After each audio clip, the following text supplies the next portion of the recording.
Hey everybody, Nick here. We are coming towards the close of my coverage of Cinegear 2024.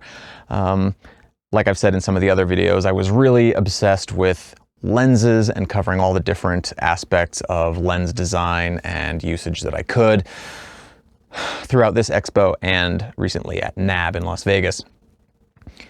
One brand that I've been aware of for quite some time but never really gave a whole ton of attention to was IRIX.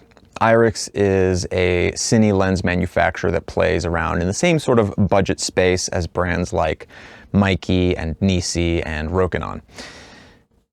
But they maybe don't get quite as much attention as maybe they ought to for a couple of reasons. One of those reasons is that their cine set of lenses is not totally complete all the way through. So as of only a couple of months ago, their set consisted of a bunch of wide lenses ranging from about 11 to 45 and then a 150.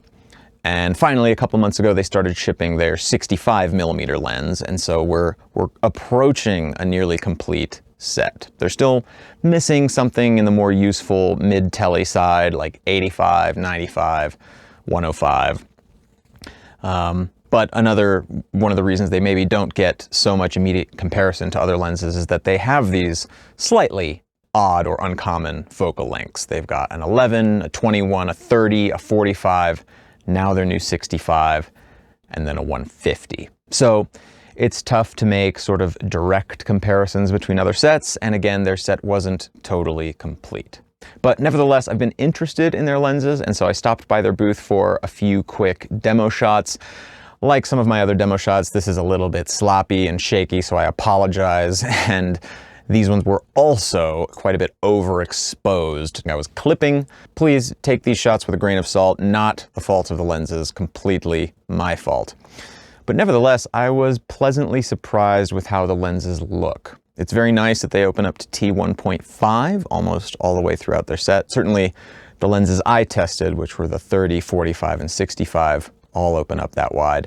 And they have a very nice, pleasing image. It's again, real smooth, really soft bokeh, almost no edges on the out of focus orbs, which I really like personally.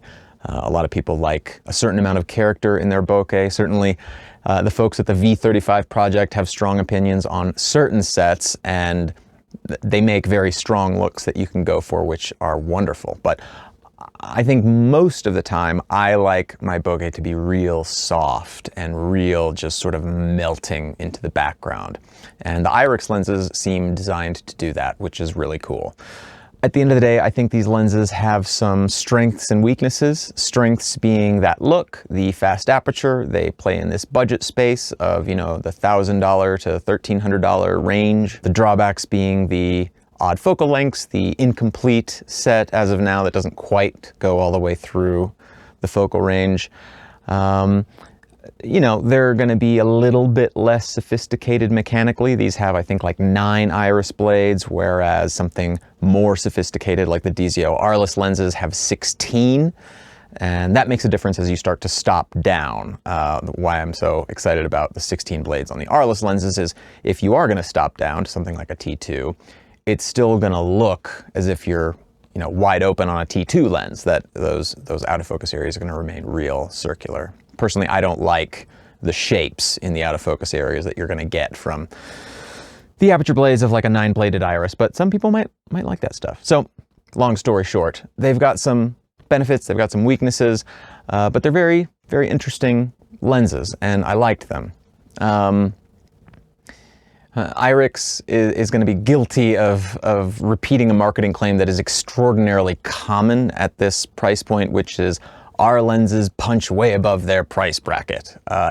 Everyone that's making $1,000 lenses is going to say that exact same thing, whether it's Nisi talking about their Athenas, or IRIX talking about their Cine lenses, or Mikey talking about their full frame primes, or Rokinon talking about their Zines and their Zine CFs, or SLR Magic, anybody. They're all going to say our lenses punch way above their price point and they're competing with lenses of 10 times their price.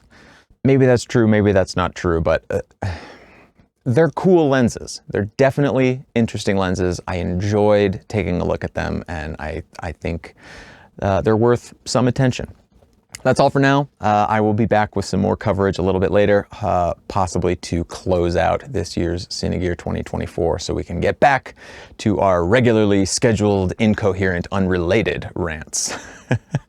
I hope this was interesting and helpful for you. If not, I apologize for wasting your time. But in either case, thank you for watching, and I'll see you next time.